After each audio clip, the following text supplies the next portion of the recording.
अस्सलाम वालेकुम।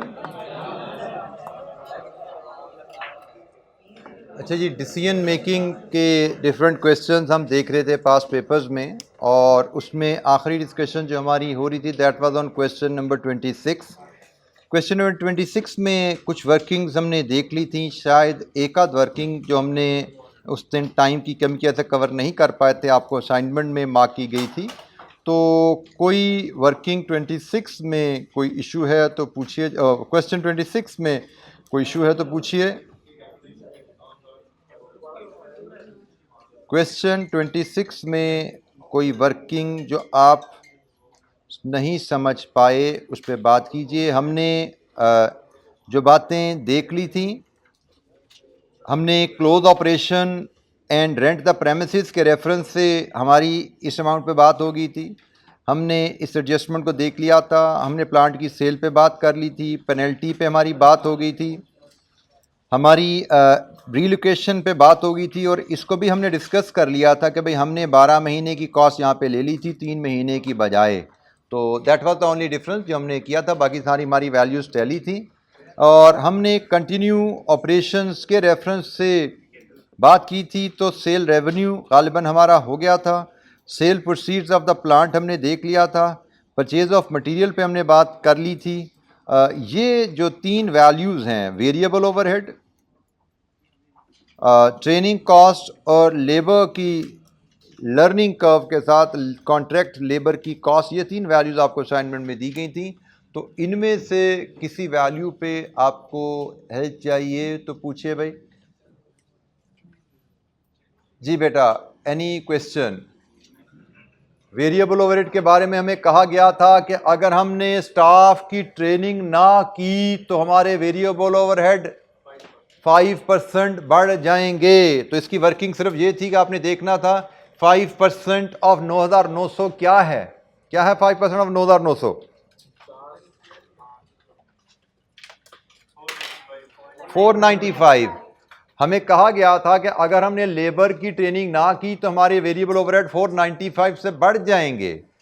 मतलब लेबर ट्रेनिंग कर लेंगे तो 495 की बचत है, और लेबर ट्रेनिंग की कॉस्ट 450। इसका मतलब हम 450 की कॉस्ट अगर इनकर कर दें तो वो 495 का इजाफी खर्चा नहीं होगा। तो यहीं पे हमने फैसला किया। हमने वर्किंग 5 में कंपेयर कर दिया 495 वर्सेस 450। हम 450 का खर्चा कर लेते हैं और ये हमारे ओवरहेड में इजाफा फिर नहीं आएगा, ये 9,900 पे ही रह जाएंगे ओवरहेड। तो ये दोनों कॉस्ट हमारी यहाँ से कवर हो जाती हैं। और जो लेबर की कहानी थी, स्किल लेबर, वो उसने लर्निंग कर्व का हमें डाटा दिया था, उसके हिसाब से उसकी कैलकुलेशन हमारे सामने है या आपके सामने है। इसको देख लीजिए। अगर कोई इशू है इसमें तो पूछिए। लर्निंग कर्व के बारे में बताया गया था कि हम 3,000 का एक बैच बनाते हैं। लेबर, इसका मतलब 15 बैचेस की प्रोडक्शन कॉस्ट हमें बनानी थी, और हमें फर्स्ट बैच की कॉस्ट दी गई थी 2750। ये फर्स्ट बैच की कॉस्ट थी। तो हमने इसके हिसाब से ये एवरेज कॉस्ट पर बैच निकाली और इसको 5 से ज़रब दे दी। तो ये 5 बैचेस की कॉस्ट, ये कॉस्ट है या आवर्स हैं? ये 2750 क्या हैं? आवर्स हैं। 2750 बिल्कुल ये आवर्स हैं। तो ये हमने 5 बैचेस के आवर ले लिए, और इसी अंदाज में ये हमने एवरेज आवर पर बैच इंटू 4 किया तो 4 बैचेस के आवर आ गए, और ये हमारी 5th बैच के आवर्स आ गए। क्योंकि लर्निंग कर्व हमारी चलनी है 5th बैच तक, उसके बाद लर्निंग कर्व रुक जानी है। तो हमने 5th बैच के आवर ले लिए, और यहाँ से फिर हम टोटल आवर्स ले पाते हैं। ये 5 बैचेस के आवर्स 10,766, और फिर 18,1856 ये बाकी रिमेनिंग 10 बैचेस के आवर। तो ये पहले 5 बैच के आवर्स हैं और ये बाकी 10 बैच के आवर्स हैं। ये टोटल आवर्स बन गए यहाँ से, और टोटल आवर्स को रेट से मल्टीप्लाई कर दो तो ये लेबर कॉस्ट हमारी आ जाती है 45,000 यूनिट्स, या 15 बैचेस की लेबर कॉस्ट 14,663।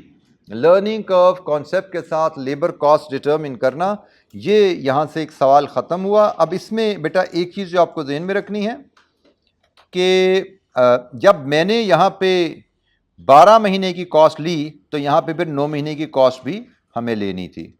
इधर हमने ली थी 12 महीने की कॉस्ट जो कितनी बन रही थी? 4.8 मिलियन। हमने यहाँ पे 4.8 मिलियन 4800 कॉस्ट ली थी। अगर यहाँ पे 4800 लोगे तो फिर इधर 3600 भी लेनी पड़ेगी, लेकिन एग्जामिनर ने जब यहाँ पे 1200 ली तो यहाँ पे 0 ले ली। बेसिकली फ़र्क क्या है, 1200 का फ़र्क दिखाना है। हम 4800 और 3600 ले रहे हैं तो 1200 का फ़र्क आ रहा है, वो 1200 और 0 ले रहा है तो भी 1200 का फ़र्क आ रहा है। तो दोनों प्रेजेंटेशन एक्सेप्टेबल हैं। हमने जब यहाँ पे 4800 ली तो हमें यहाँ पे 3600 लेनी है। जब एग्जामिनर ने यहाँ पे 1200 लिया तो उसने यहाँ पे 0 ले ली ताकि 1200 का फ़र्क हाईलाइट हो जाए। तो ये जनाब हमारी वर्किंग थी, जिसके बाद हम कंपैरिजन में देख सकते हैं आप 1200 लो या 4800 3600 लो, दोनों सूरतों में आपका डिफरेंस बराबर रहेगा। डिफरेंस इतना ही रहता है जितना यहाँ पे आ रहा है। कितना डिफरेंस है जी इन दोनों का? जी बेटा 4927। आप ऐसे करोगे तो 4927 है। अल्टरनेटिवली आप यहाँ पे 4800 लेते हो 1200 की जगह, तो हमारा आंसर यहाँ पे आ रहा था कितना?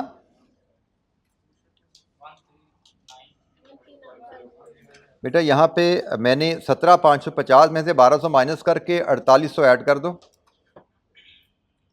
तो हमने जो कल टोटल किया था। जी बेटा 17550 में से 1200 माइनस करो और 4800 ऐड, सॉरी माय मिस्टेक। जी दोबारा बोलिए बेटा, ये मैं गलत कर रहा था, मेरी मिस्टेक थी। दोबारा बोलिए क्या वैल्यू यहाँ पे आ रही थी हमारी कल? 13950। और यहाँ पे अगर हम 3600 मजीद माइनस कर दें, 22477 में से 3600 माइनस कर दो तो क्या वैल्यू आती है? 18877। अब आप इन दो डिफ का भी डिफरेंस लोगे ना तो वो भी सेम आना चाहिए 4927। तो आप ये दो वैल्यूज निकाल के 4927 निकाल लो या ये दो वैल्यू निकाल के 4927 निकाल दो, बात एक ही है। ऑप्शन 1 क्लोज अभी करो 17555 17550। ऑप्शन 2 एक साल चलाओ 22477। ऑप्शन 1 क्लोज अभी करो 13950। ऑप्शन 2 एक साल चलाओ 18877। दोनों सूरतों में एक साल कंटिन्यू करने में एडिशनल बेनिफिट 4927 का है। हमारा डिसीजन है हमें एक साल चलाना चाहिए, कॉन्ट्रैक्ट लेबर लेके एक साल चलना चाहिए, ये हमारा डिसीजन है। प्रेजेंटेशन आप इन दो वैल्यूज़ के साथ कर दो या इन दो वैल्यूज़ के साथ कर दो, 1200 0 कर दो या 4800 3600 कर दो, कोई फर्क नहीं पड़ता। जी एनी क्वेश्चन?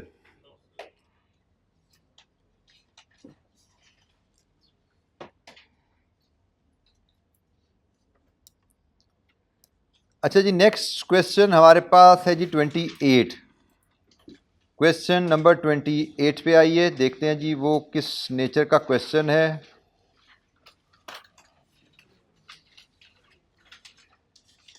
इब्राहिम लिमिटेड का सवाल है, ये लर्निंग कर्व वाला सवाल है जी। ये रिक्वायरमेंट है determine which of the above price the company should charge for the next year ending November 30th 2011. It is given that B log 0.9 over log 2 is minus 0.152। Learning curve 90 का index जो है वो minus 0.152 है।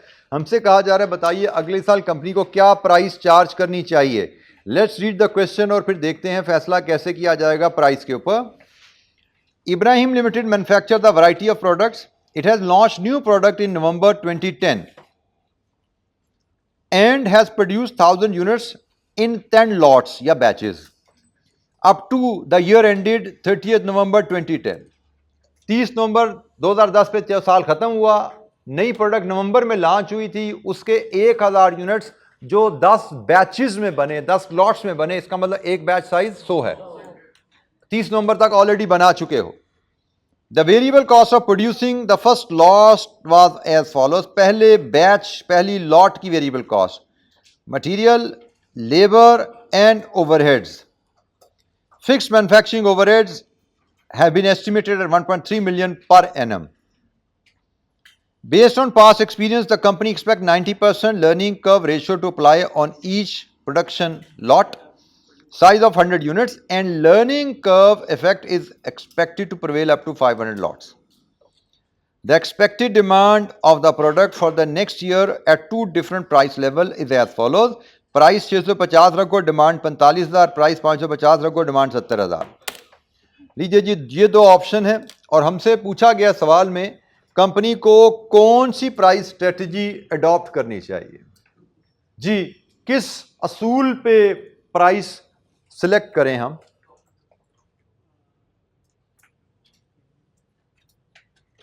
जी, किस असूल पे price select होनी चाहिए? कौन सी प्राइस कंपनी के लिए बेहतर है? How to decide? हाँ जी, जिस प्राइस पे कंपनी सालाना ज्यादा मुनाफा कमा सके। बिल्कुल ठीक है जी, लेकिन मुनाफे को भी हम मजीद जरा सिंप्लीफाई कर दें, क्योंकि फिक्स कॉस्ट तो एक ही है। आप यूनिट 45 बेचो या 70 बेचो, फिक्स कॉस्ट तो सेम है। तो इसका मतलब हमें प्रॉफिट नहीं, हमें कंट्रीब्यूशन देखना है। जिस प्राइस पे कंट्रीब्यूशन ज्यादा होगा कंपनी का सालाना, वो प्राइस स्ट्रेटजी हम रिकमेंड करेंगे। तो हमें सालाना कंट्रीब्यूशन डिटरमिन करना है। डिफरेंट दोनों पॉसिबल प्राइस स्ट्रेटजीज पे। तो दो प्राइस स्ट्रेटजीज हैं। क्वेश्चन नंबर 28 की बात हो रही है। ये है जी, आप प्राइस स्ट्रेटजीज की बात करें तो एक है प्राइस स्ट्रेटजी 650, दूसरा है प्राइस स्ट्रेटजी 550, और इनके ऊपर सेल वॉल्यूम जो हम बेच पाएंगे इसका है 45,000 यूनिट्स, इसका है 70,000 यूनिट्स। ये रुपीज़ हैं और ये यूनिट्स हैं। और हमें इस पे कंट्रीब्यूशन पे जाना है। हर कंट्रीब्यूशन के लिए हम लेंगे रेवेन्यू लेस वेरिएबल कॉस्ट, और वेरिएबल कॉस्ट में हमारी आएगी material, labour and overheads. That's it. यहाँ से हम रेवेन्यू माइनस वेरिएबल कॉस्ट करेंगे तो हमारा कंट्रीब्यूशन आ जाएगा। हमें फिक्स कॉस्ट को देखने की ज़रूरत नहीं है। टोटल कंट्रीब्यूशन जिस ऑप्शन पे ज़्यादा है वही ऑप्शन कंपनी के लिए ज़्यादा प्रॉफिट जनरेट करेगी। अच्छा जी, यूनिट्स इनटू प्राइस रेवेन्यू। पहले केस में कितना रेवेन्यू आ रहा है जी? 45,000 इंटू 650, 29,250,000, और इसका रेवेन्यू 38,500,000। मटेरियल कॉस्ट सिंपल है, उसमें कोई दिक्कत नहीं है। 30,000 हमारी मटेरियल कॉस्ट है 100 यूनिट्स की। 30,000 डिवाइडेड विद 100, ये पर यूनिट होगी, मल्टीप्लाइड विद ए। जी, इस केस में मटेरियल कॉस्ट क्या होगी हमारी? 135,000,000,000,000, और इस केस में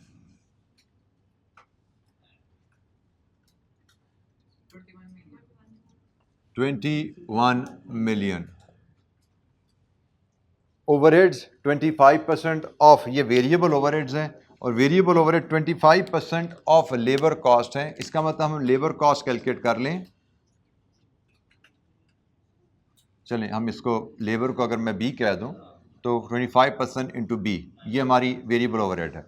अब बी, इसके लिए हमें काम करना है। इसके लिए हमें वर्किंग वन से इस वैल्यूज़ को डिटरमिन हम कर लेते हैं, बल्कि अलग-अलग करनी पड़ेगी, working one and working to.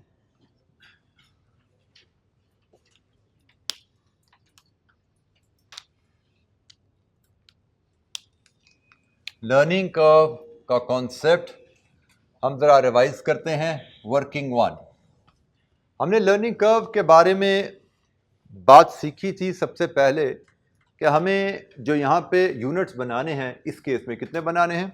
45,000। पहली बात हमने सीखी थी, हम यूनिट्स की टर्म में बात नहीं करेंगे, हम क्योंकि प्रोडक्शन लॉट्स की में हो रही है तो हम लॉट्स की बात करेंगे। तो पहले वर्किंग में हम बात कर रहे हैं लेबर कॉस्ट डिटरमिन करना। लेबर कॉस्ट फॉर 45,000 बटा 100, 450 लॉट्स। हमें लेबर कॉस्ट चाहिए 450 लॉट्स की। दूसरी बात जो हमने सीखी थी लर्निंग कर्व में, क्या ये 450 लॉट्स हमारी प्रोडक्शन की पहली 450 लॉट्स हैं या इनसे पहले भी हम कुछ बना चुके हैं? तो क्वेश्चन में बताया गया है कि हम साल शुरू होने से पहले पिछले साल में 10 लॉट्स बना चुके हैं। इसका मतलब ये जो 450 लॉट्स हैं ये 11th से 460th तक की 450 लॉट्स हैं जिनका जिक्र हो रहा है। और तीसरा सवाल इसमें आता है, क्या इस प्रोडक्शन के दौरान लर्निंग कर्व चलती रहेगी या लर्निंग कर्व रुकेगी? लर्निंग कर्व चलती रहेगी। 500 यूनिट पर लर्निंग कर्व जाकर रुकती है, लेकिन हमारी प्रोडक्शन के दौरान, इस प्रोडक्शन के दौरान लर्निंग कर्व नहीं रुकती। ठीक है जी। तो अब हमें फिर क्या करना है, हमें 460 यूनिट्स की टोटल कॉस्ट लेनी है, उसमें से 10 यूनिट्स की लेबर कॉस्ट निकाल देनी है। ठीक है, तो हम लेंगे इस केस में लेबर कॉस्ट फॉर 460 लॉट्स और लेस कर देंगे इसमें से labour cost for first 10 lots. ये माइनस करेंगे तो हमें मिल जाएगी लेबर कॉस्ट फॉर 450 लॉट्स, जो हमारी क्वेश्चन में रिक्वायर्ड है। अच्छा जी, अब 460 लॉट्स की टोटल कॉस्ट निकालने का तरीका, पहली लॉट की कॉस्ट है 20,000, labour cost for the first lot, और अगर हम 460 लॉट्स बनाएं तो हमारी एवरेज कॉस्ट पर लॉट क्या आएगी, ऐसा ही है, और इसको 460 से मल्टीप्लाई कर दें तो ये हमें मिल जाएगी 460 लॉट्स की टोटल कॉस्ट 3622,836। लीजिए जी, ये हमारे पास 460 लॉट्स की टोटल कॉस्ट है। इसमें से पहली 10 लॉट्स की टोटल कॉस्ट लेस करनी है, तो जनाब 20,000 into 10 raise to power -0.152 into 10, ये पहली 10 लॉट्स की लेबर कॉस्ट आ गई 140,939, ऐसा ही है जी। माइनस कर दीजिए 450 लॉट्स की कॉस्ट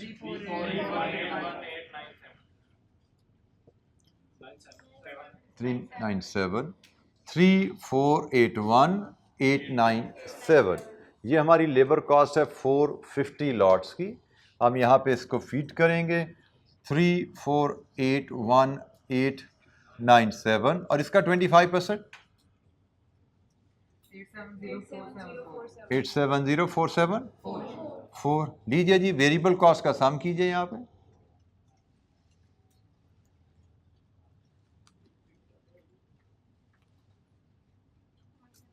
17,85,371।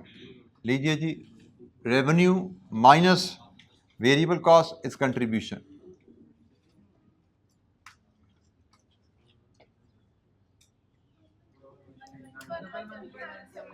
डबल 1,397,629। लीजिए जी, ये हमारे पास टोटल कंट्रीब्यूशन आ गया पहली ऑप्शन के केस में। जब हम 650 प्राइस रख के 45,000 यूनिट बेचेंगे तो हमारा टोटल कंट्रीब्यूशन क्या आएगा?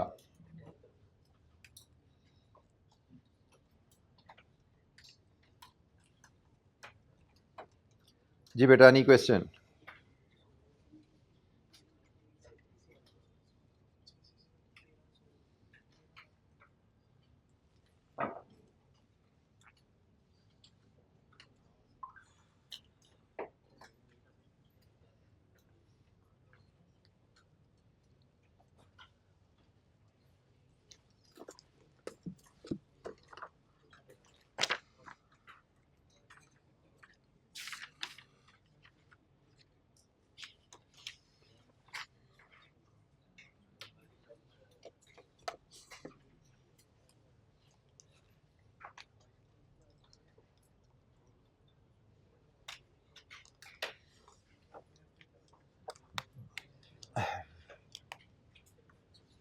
ऑप्शन नंबर 1 के तहत हमारा टोटल कंट्रीब्यूशन क्या है? अब ऑप्शन नंबर 2 के तहत टोटल कंट्रीब्यूशन की बात करें तो उसकी डिस्कशन भी हमारी इसी अंदाज में जैसे हमने यहाँ पे की थी वैसे ही शुरू होगी कि हमें लेबर कॉस्ट जो चाहिए वो कितनी लॉट्स की चाहिए। हमें लेबर कॉस्ट चाहिए 70,000 यूनिट्स डिवाइडेड विद 100, 700 लॉट्स की चाहिए। दूसरा क्वेश्चन, क्या ये हमारी पहली 700 लॉट्स हैं या इससे पहले भी हम कुछ प्रोडक्शन कर चुके हैं? Answer is the same. नहीं भाई, ये हमारी पहली नहीं, ये 11th से लेके 710 तक की लॉट है। नेक्स्ट क्वेश्चन, क्या इन लॉट्स की प्रोडक्शन के दौरान लर्निंग कर्व चलती रहेगी या रुकेगी? आंसर इज लर्निंग कर्व रुकती है। 11th से लेके 500 तक लर्निंग कर्व चलेगी और 501st से लेके 710th तक लर्निंग कर्व नहीं चलेगी। इसका मतलब ये हैं 210 यूनिट्स और ये हैं कितने, 490 यूनिट्स। ये 700 यूनिट्स ये हैं जिनकी हम कॉस्टिंग करने जा रहे हैं। ये हैं 700 यूनिट्स जिनकी लेबर कॉस्ट हम मेजर करने जा रहे हैं।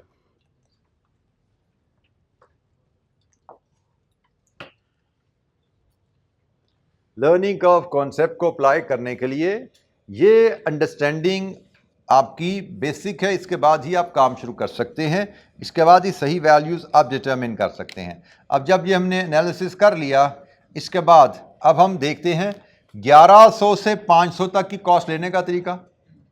वो तो ऐसा ही है जैसे हमने पिछले पार्ट में किया था।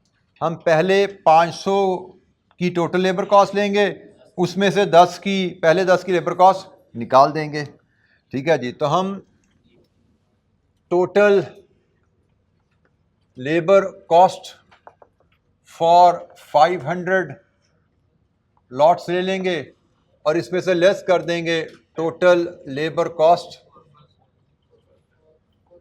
For first 10 lots. तो total labour cost for 500 lots लेने का तरीका, जैसे हमने 460 की टोटल कॉस्ट ली थी, 20,000 into 500 raise to power -0.152 into 500, 3271।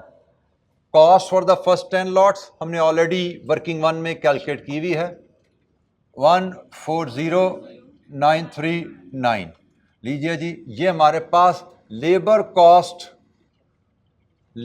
Cost for 490 lots आ गई। कितनी जी?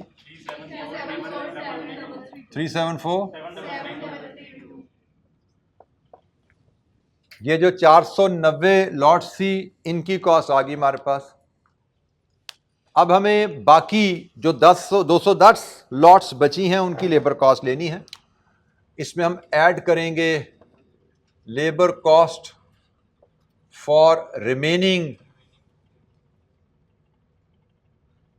210 लॉट्स, और इसका रेट क्या होगा, 210 इंटू रेट करने हैं तो जनाब ये हमारे पास आ जाएगी कहानी। और इसके लिए हम ये वर्किंग 2 बना रहे थे, वर्किंग 2.1 हम कर लेते हैं। वर्किंग 2.1 से हम ले आते हैं labour cost of 500th lot. 500th lot की लेबर कॉस्ट चाहिए, तो वर्किंग 2.1 में हमारे पास labour cost of total labour cost for 500 lots हमारे पास है 3,888,271। इसमें से लेस कर देंगे हम total labour cost for 499 lots. उसकी कैलकुलेशन जैसे 500 लॉट्स की कॉस्ट है वैसे ही 499 की आ जाएगी। 20,000 into 499 raise to power -1.152 into 499, 388,76। लीजिए जी, यहाँ से माइनस कर दीजिए, ये आपको मिलेगी 500th लॉट की कॉस्ट 6595। लीजिए जी, यहाँ पे 6595 इंटू 210 करेंगे, 1384950। इनको सम कर लीजिएगा,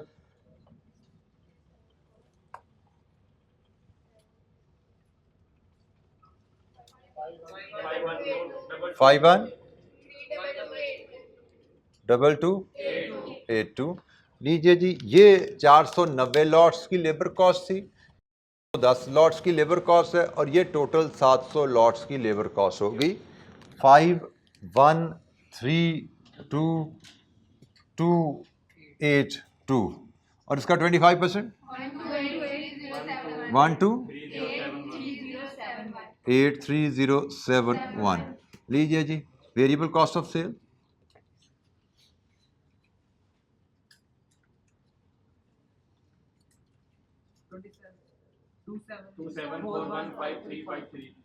27415353 लीजिए जी। Contribution revenue minus variable cost of sale 11084647 option giving higher contribution is better. हमें प्राइस 650 रख के 45,000 यूनिट बेचना will give us higher profit. Examiner solution में इधर भी 1.3 मिलियन फिक्स कॉस्ट लेस की गई है, इधर भी 1.3 मिलियन फिक्स कॉस्ट लेस की गई है, दोनों में प्रॉफिट निकाला गया है और प्रॉफिट को देख के फैसला किया गया, कोई फ़र्क नहीं पड़ता। फिक्स कॉस्ट जब कॉमन है तो फिक्स कॉस्ट इज़ इररेलेवेंट। हमने पढ़ा हुआ है कि रेलेवेंट चीज़ वही है जो फैसले से चेंज हो। तो इस केस में आप प्राइस ये रखो, प्राइस ये रखो, ये कॉस्ट नहीं बदल रही।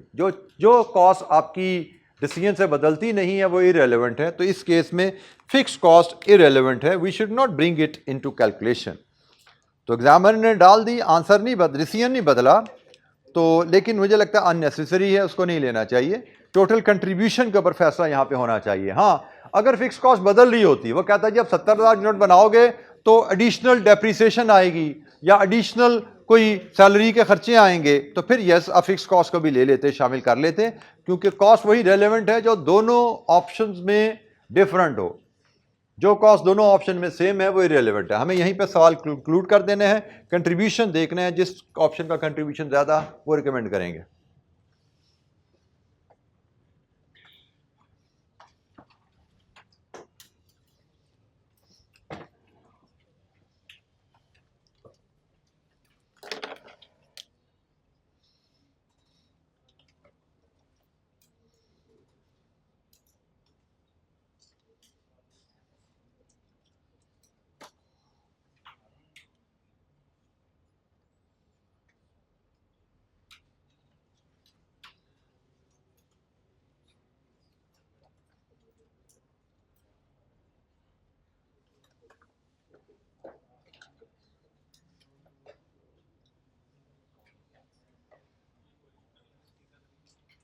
जी बेटा, एनी क्वेश्चन?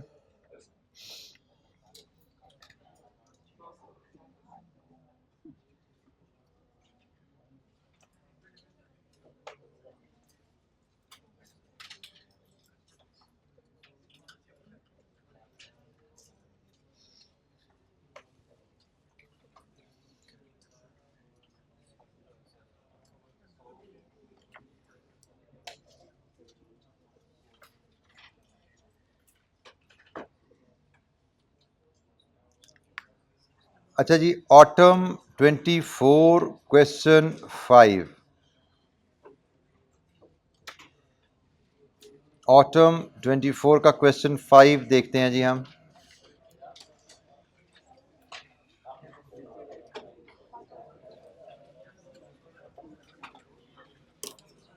ये क्वेश्चन लर्निंग कर्व के कॉन्सेप्ट पे ही बेस्ड है। जैसे मैंने कहा था, लर्निंग कर्व पे स्टैंड लोन क्वेश्चन हमें बड़े कम आते हैं। This was the exception. Normally decision making के एक लॉन्ग क्वेश्चन का ही हिस्सा बनता है, but this was an exception जिसमें हमें लॉन्ग क्वेश्चन स्टैंड लोन दिया गया।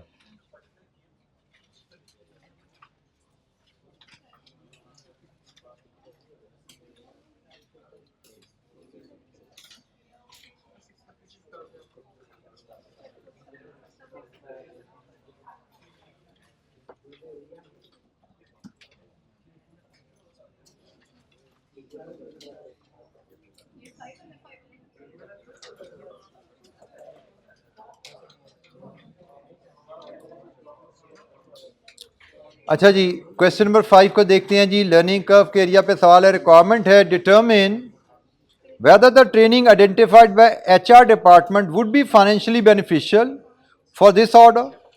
The value of learning curve factor for 90% is minus 0.152. हमें मोस्ट ऑफ द क्वेश्चन में ये फैक्टर दे दिया जाता है बी की वैल्यू, लेकिन अगर कभी ना दिया जाए you should know the formula log of learning rate over log of 2।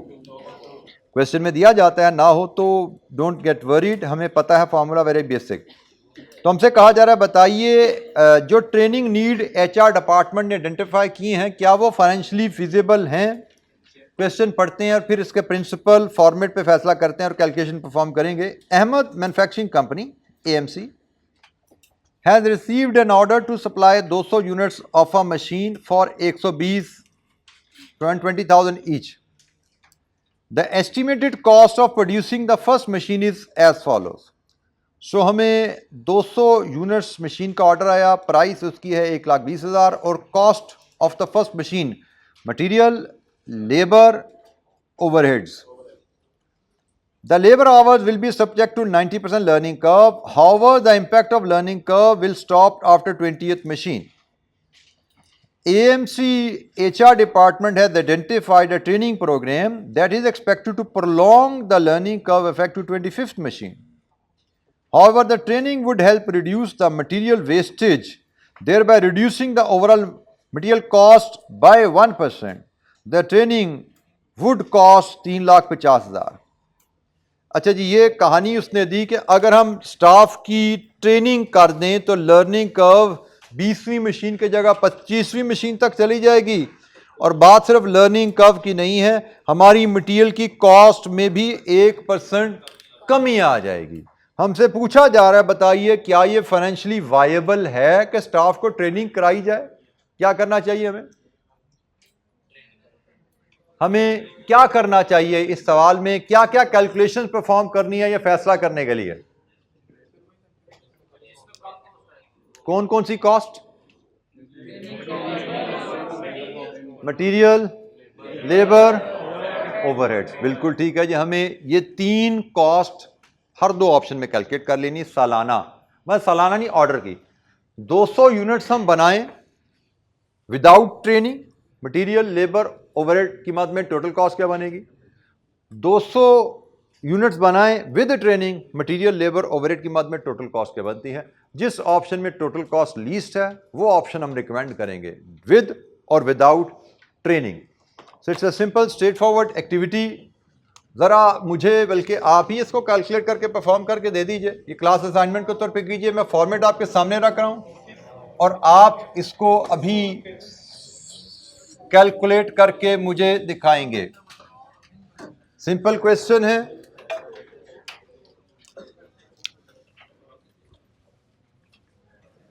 Without training और विद ट्रेनिंग हमें कैलकुलेट करना है। ऑटम 24 क्वेश्चन 5 में material, labour and overheads and then the total cost. जिस ऑप्शन में टोटल कॉस्ट कम that will be recommended. शुरू कीजिए काम।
200 यूनिट्स बनाने हैं और लर्निंग कर्व 20 यूनिट्स तक जाए या लर्निंग कर्व 25 यूनिट तक जाए, हर दो सूरतों में लेबर कॉस्ट बनानी है।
बेटा ये 19th और 20th नहीं है, total time for 19 machines, total time for 20 machines. 20वें मशीन के टाइम को 19वें मशीन के टाइम से कंपेयर नहीं करना, 20 मशीन के टोटल टाइम में से 19 मशीन का टोटल टाइम निकालना है।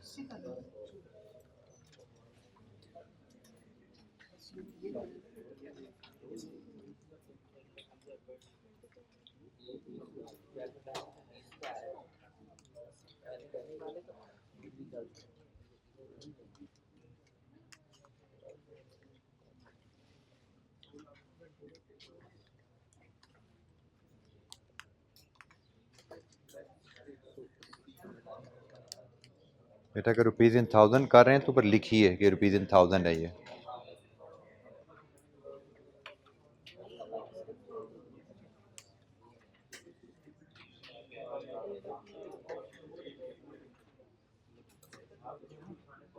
ये वर्किंग बना रहे हैं। अच्छा यहीं पे ठीक है।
बेटा जिस तरह मर्जी कर लें, आप कॉस्ट आवर कैलकुलेट कर लें, रेट से मल्टीप्लाई करें या डायरेक्ट कॉस्ट पे काम कर लें, एक ही बात है।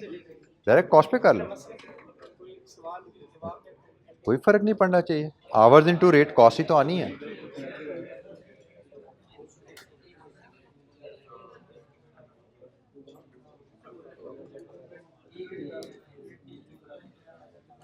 लर्निंग कर्व का फार्मूला आपको पता है, आवर्स पे भी अप्लाई हो सकता है, कॉस्ट पे भी अप्लाई हो सकता है।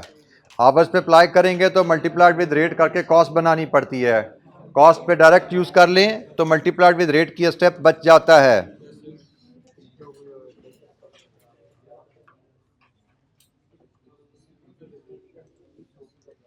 दोनों तरह से काम हो सकता है, कोई हर्ज नहीं है।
जी बेटा,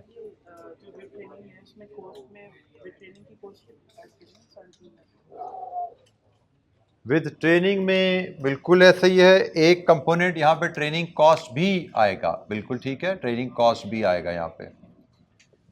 विद ट्रेनिंग में ट्रेनिंग कॉस्ट भी यहाँ पे आएगी।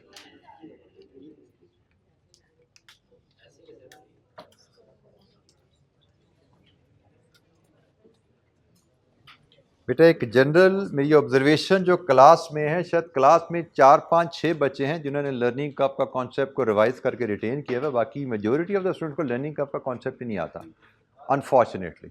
ये भी कुछ 4, 5, 6 दिन पहले हमने क्लास में पढ़ा था। तो आपकी रिवीजन के हालात ये हैं, पिछली तो बातें छोड़ दीजिए, आपने क्या सीखा, क्या रिटेन किया, क्या रिवाइज किया। आप जो रिसेंट टॉपिक्स चल रहे हैं उनको ही अपने साथ कैरी नहीं कर रहे। और मैं इसी मौके पे कहता हूं कि आप लोग अपने साथ सिंसियर सीरियस हैं ही नहीं मेजॉरिटी सीए करने के बारे में। और मुझे समझ नहीं आता फिर एडमिशन लेते क्यों आप। हालांकि मैं शुरू से आपको बताता आ रहा हूं कि भाई सीए अगर करना है तो रेगुलर साथ साथ चीज़ों को लेकर चलना है। कोई चीज़ जो आप पहले पढ़ चुके हो किसी भी क्लास में आपके ज़हन से वॉश आउट नहीं होनी चाहिए। और आपको 4 दिन पुरानी एक अहम तरीन टॉपिक जिसके बारे में वॉर्न करके शुरू किया था आपको मैंने कि भाई इसमें से हमें 2 सवाल अक्सर आ जाते हैं पेपर में और चैलेंजिंग सवाल आते हैं, सबसे चैलेंजिंग एरिया है। और उसमें जो इजी वर्किंग लर्निंग कर्व की होती है, unfortunately majority of you they don't have any clue कि हम लर्निंग कर्व के एरिया को कैसे हैंडल करते हैं। और अभी मैंने 15 मिनट पहले यह सवाल आपके सामने हल भी किया है। अगर किसी बच्चे में थोड़ी सी भी मेमोरी चल रही होती, कभी जिंदगी में समझ के पढ़ा भी होता लेक्चर, तो यहां से रिवाइज हो जाना था। इससे यह भी पता लग रहा है कि पहली दफा भी समझ के नहीं पढ़ा। कि क्लास में भी 15 मिनट पहले मैंने सवाल कराया, उसी पे मैंने दोबारा करने को दिया, एंड यू आर क्लूलेस। जी बेटा बताइए, मटेरियल की cost without training 8 million, labour cost 2197 510, overheads 263 12। और जब आप जाते हैं यहाँ पे 1% डिस्काउंट मिल जाता है 7920 लेबर कॉस्ट 2131 787 और ओवरहेड्स 255 8144 और ट्रेनिंग कॉस्ट 3,50,000। यहाँ पे टोटल 12834 522 और यहाँ पे टोटल कॉस्ट 9931। तो टोटल कॉस्ट जहाँ पे कम है वो ऑप्शन बेहतर है, और without training company is better of. हमें ट्रेनिंग की तरफ नहीं जाना चाहिए, हम ट्रेनिंग के बगैर ही बेहतर है। और यहाँ पे लेबर के रेफरेंस से मैं कुछ बच्चों की वर्किंग देख रहा था, उन्होंने लेबर कॉस्ट की जगह आवर्स पे काम किया। तो आवर्स पे काम करेंगे, आवर्स को राउंड ऑफ 2 डेसिमल पे करना चाहिए। बहरहाल राउंडिंग ऑफ के बावजूद कुछ फर्क आएगा, but that difference is acceptable provided आप प्रॉपर कैलकुलेशन डिलीवर कर रहे हैं। सोल्यूशन के अंदर 3.5 लाख ऐड नहीं किया, मुझे लगता है ये एरर है, क्योंकि हमने तो देखना है कि अगर हम विदाउट ट्रेनिंग चलते हैं तो इन 3 हेड्स की कॉस्ट, इन 200 यूनिट्स की कॉस्ट क्या है, और अगर ट्रेनिंग के साथ चलते हैं तो 200 यूनिट्स की कॉस्ट क्या है। ये लेबर कॉस्ट हमारी यहां से यहां हो रही है। सिर्फ एक सूरत में अगर हम ये खर्चा करें तो ये खर्चा रेलेवेंट है, ये खर्चा यहाँ पे नहीं है, यहाँ पे है। जो खर्चा डिसीजन से बदलता है वो रेलेवेंट है। 350 रेलेवेंट है, इसको हमारी डिस्कशन में आना चाहिए। अगर आई कैप सोल्यूशन में इसको शामिल नहीं किया गया तो this is an error. Let me verify.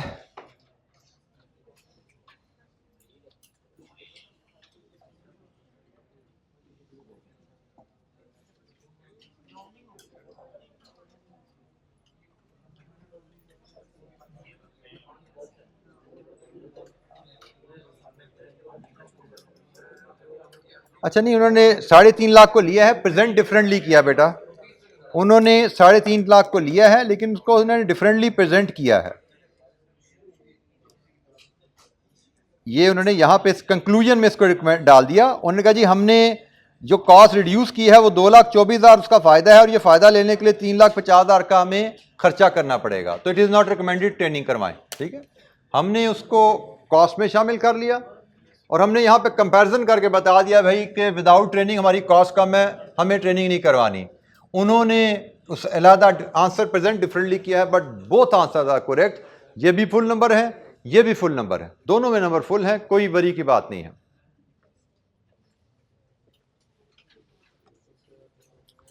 Ji any question, कोई सवाल?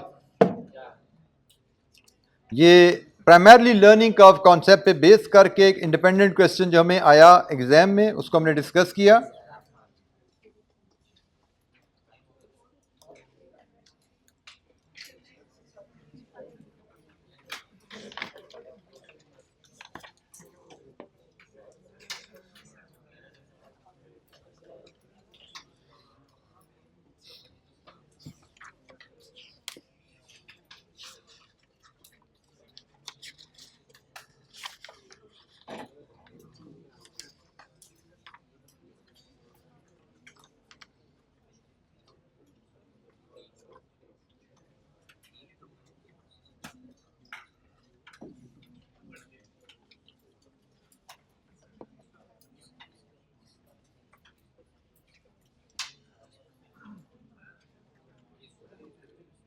क्वेश्चन नंबर 29 आपका होम असाइनमेंट में है। इस क्वेश्चन में भी लर्निंग कर्व का कॉन्सेप्ट अप्लाई हो रहा है।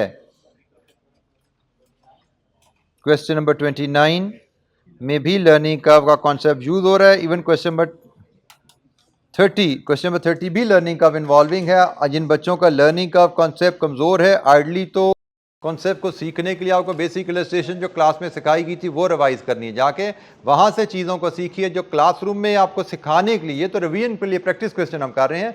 जो क्वेश्चन आपको सिखाने के लिए करवाए गए थे क्लास में, जिसमें कुछ इलस्ट्रेशन थी, और may be question number 27 quality plastics का ये जो हमने किया था, ये भी लर्निंग कर्व के था। तो अगर आप क्लासरूम में इलस्ट्रेशन करेंगे, क्वेश्चन 27 प्रॉब्ली करते हैं, तो आपका लर्निंग कर्व कॉन्सेप्ट तकरीबन सारा रिवाइज वहीं पे हो जाता है। ये तो फर्दर प्रैक्टिस क्वेश्चन है जिनमें कोई नई चीज़ें नहीं हैं, वही चीज़ें जो हमने सीखी हैं उनकी एप्लीकेशन देखी जा रही है। अच्छा, ये आगे आगे हमारे जो 4 क्वेश्चन आप देख सकते हैं, ये चारों का ही पास रेट आपको बता रहा है। मैंने यहाँ पे हाईलाइट किए हुए हैं, आप देख रहे हैं। ऑलमोस्ट कंसिस्टेंटली ये क्वेश्चन आ रहे हैं 22, 23, 26, और ये क्वेश्चन जो है ऊपर तले अटेम्प्ट में आ रहे हैं जिनके पास रेट लो हैं। मैंने कहा था कि आपको यहाँ से 2-2 सवाल अक्सर आते हैं, जिनमें से एक सवाल अक्सर इस लो पास रेट के साथ आ रहा होता है। सो अगर आपकी तैयारी आसान क्वेश्चन, आसान वर्किंग के लिए भी नहीं है, तो आपसे मुश्किल सवाल हैंडल होना काफ़ी प्रॉब्लमेटिक एरिया हो जाता है। अच्छा, अगला क्वेश्चन जो क्वेश्चन 40 हमारे एजेंडा पे है, वो क्वेश्चन है किस अटेम्प्ट का?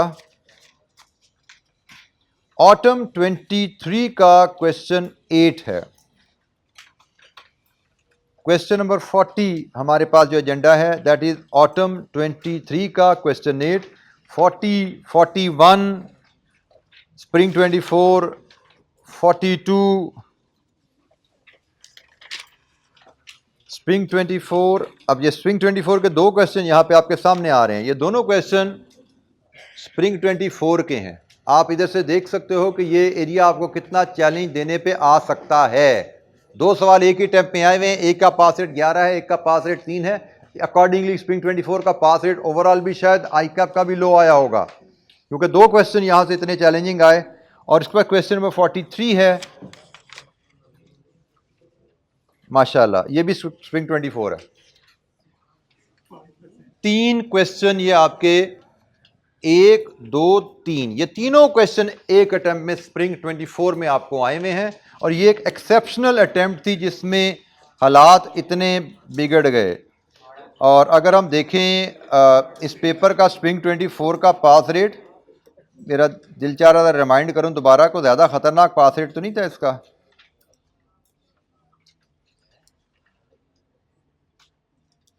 स्प्रिंग 24 नहीं, ज़्यादा खतरनाक तो नहीं था। एग्जामिनर ने आपको आईकैप में थोड़ी ज़िंदगी आसान रखी थी, ज़्यादा खतरनाक तो ऑटम 24 था। तो डिस्पाइट 3 टफ क्वेश्चन यहाँ पे पास रेट को नॉर्मलाइज रखा गया। लेकिन ये बाज़ का एग्जामिनर आप ज़हन में रखिए, पेपर सेटिंग में अगर कोई गलती हो जाए तो कुछ पेपर मार्किंग में इसको रैशनलाइज थोड़ा किया जाता है, क्योंकि पेपर सेटिंग तो इसमें फॉर श्योर ज़रा गड़बड़ हुई भी नज़र आ रही है हमें। उसमें बहुत ज़्यादा मार्क्स हमें डिसीजन मेकिंग के एरिया पे दिए गए, और जो कि ऑल सारे के सारे चैलेंजिंग एरियाज़ बनते हैं। मैं अगर इसका हम पास पेपर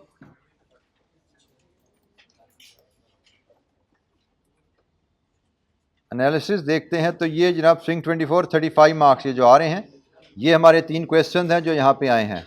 लेकिन इसके बावजूद रिजल्ट इसका इतना बुरा नहीं है। लेकिन ये सारे क्वेश्चन इंशाअल्लाह, आज तो हम नया क्वेश्चन शुरू करने की पोजीशन में नहीं है, तो कल से इंशाअल्लाह इस पर बात शुरू करेंगे। कोशिश करेंगे अगले 2-3 दिनों में इस चैप्टर को कंप्लीट करें। ठीक है जी, थैंक यू वेरी मच, अस्सलाम वालेकुम।